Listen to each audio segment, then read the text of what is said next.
Welcome back, everyone. This is Zayad Boudiab. I'm a senior application developer and technical trainer. In this course, we are continuing our discussion on AngularJS, and specifically, when we left off last time, we were talking about directives. So I'd like to talk more about directives and see how we can work with them. As you can see right now on the page, I have just an empty HTML page, and I need to add some knowledge about the directives and see how we can work with tables. I'm still using the same example that I had before as far as the controller, which is basically adding some books to the scope, right? So this is pretty much the same concept, and then we add to this knowledge by learning more and more about directives. So to start with, let's go ahead and set up our example and see what's new in this lesson. First of all, I'd like to add my references. And as I mentioned to you before, first of all, I have a reference to AngularJS, of course. And here it is on the top. It is under my scripts folder.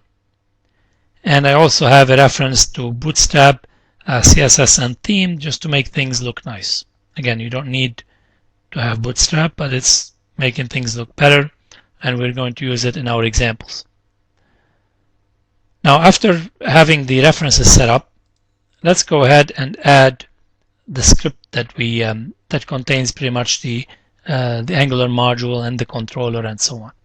Let's go ahead and copy that over. Here it is. It's like we had in previous examples. So what we do here is we have angular.module, which is the directive app. That's the name of the module. And then an empty array in here because it does not depend on anything else. Okay? If we have other dependencies, we'll list them here.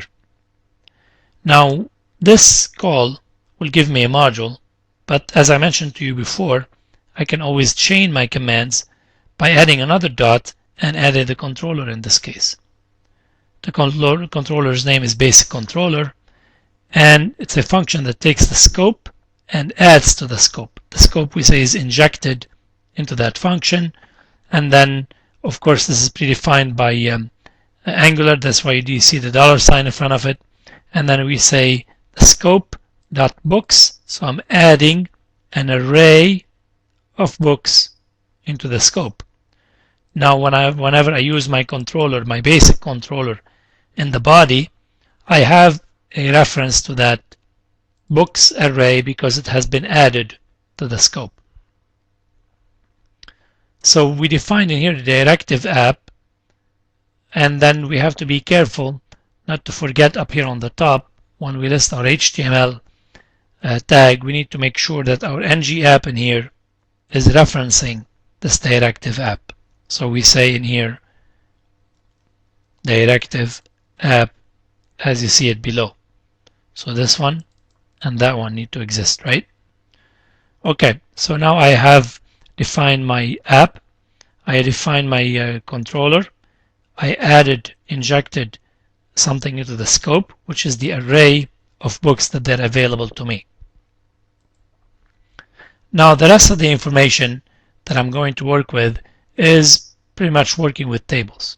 Okay, so in here inside the body, I'm going to create a table, and then we'll move on to the next table that shows different features that we can work with. But to start with, we have a div. That div has an ID, and that will be the book panel.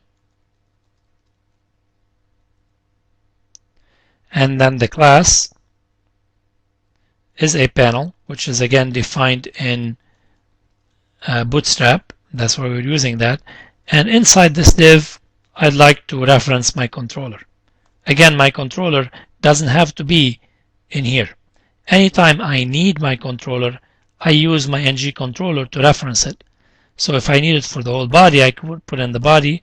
Since I need it only for this div, I'm going to put it in here in the div by saying ng controller equal the controller that I defined earlier, which is the basic controller that you see here.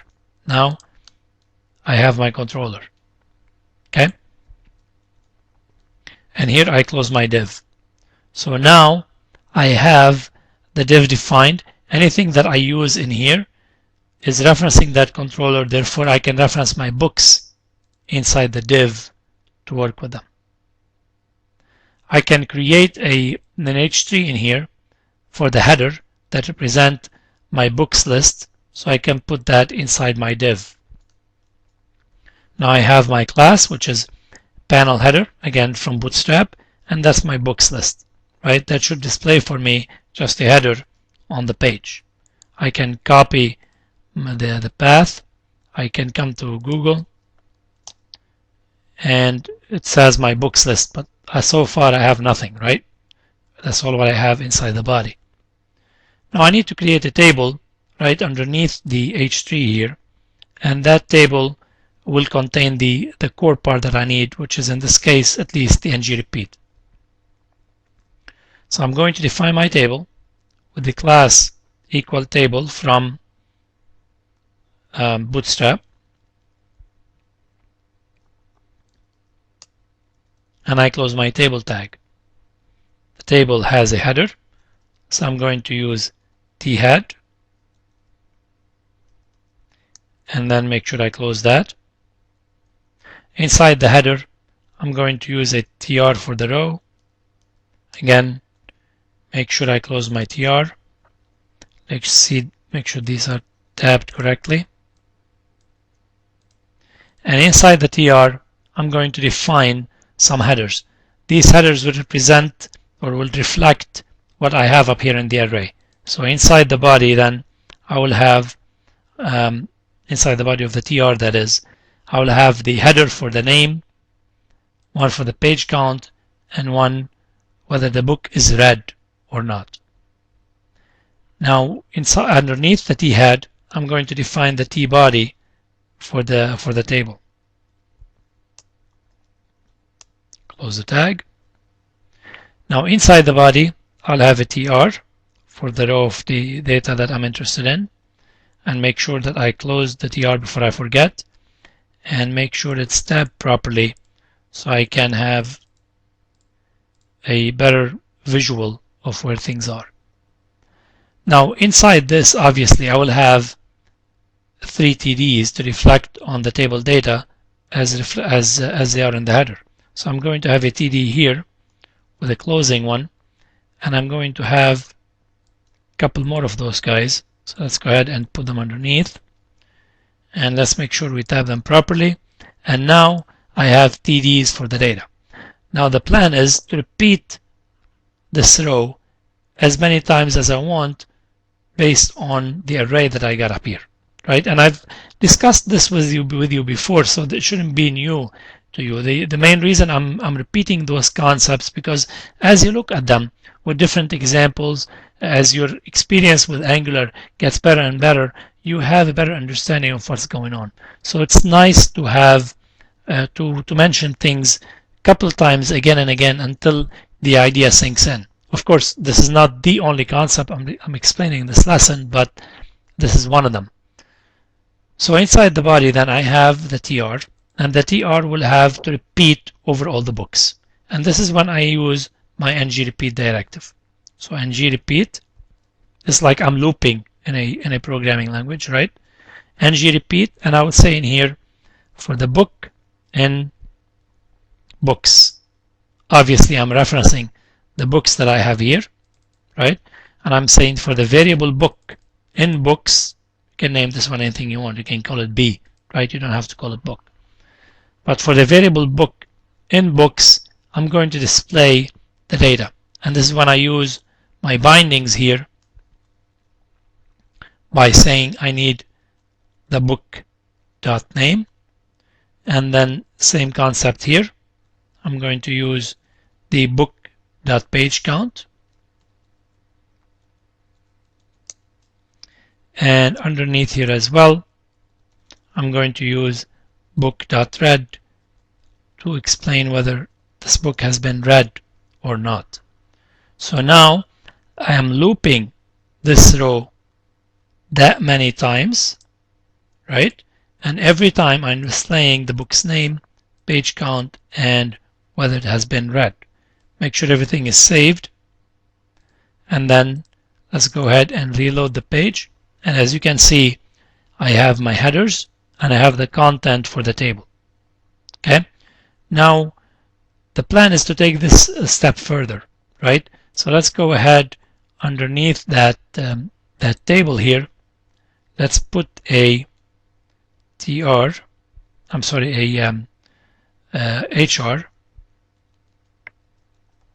and start a new table underneath. So in this case, I'm going to have another table, and then inside that table I'll be using the headers that I had earlier. So in here, paste the headers. I have the ID, the name, the page count, and the red.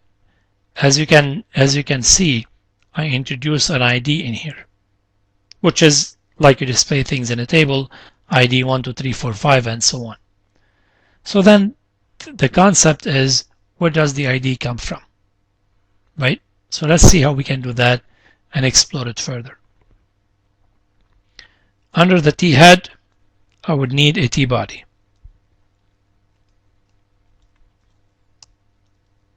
Okay. Now inside the T body, I'm going to use a table row to do a repeat like I did earlier, but I need to take this step further and explain new concept here. So I'm going to go TR,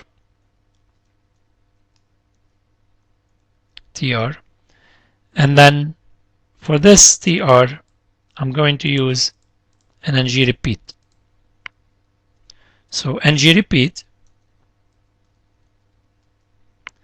and I'm going to make it equal book in books. Okay, all is good so far. We've seen this. Now I'm going to use an ng different directive for ng class, which represent a styling class that I'd like to use in my code. But right now I don't have a style, right? So I will go up here in the header under the script and introduce some styles. I'm going to use the style class odd and class even. It's very obvious what they're going to do, right? This is for the odd row, this is for the even row. The background color is light blue, the background color is light green. So this is the styles that I'd like to use here. Obviously, if your styles are too many, you better take this in a separate file and reference it here. You don't want to add more styles to the page. Okay, so then in here, I'm going to use an ng class to reference a specific class that I'd like to work with, right? So basically, when I say a class, I'm talking about a CSS class. All right, so the ng class in here says equal, and I need to use a class. Well, I might use odd, I might use even. Well, which one would I be using, right? Well, this is where the variables for ng repeat come handy. The variables are preceded with a $sign, like anything else in the in Angular.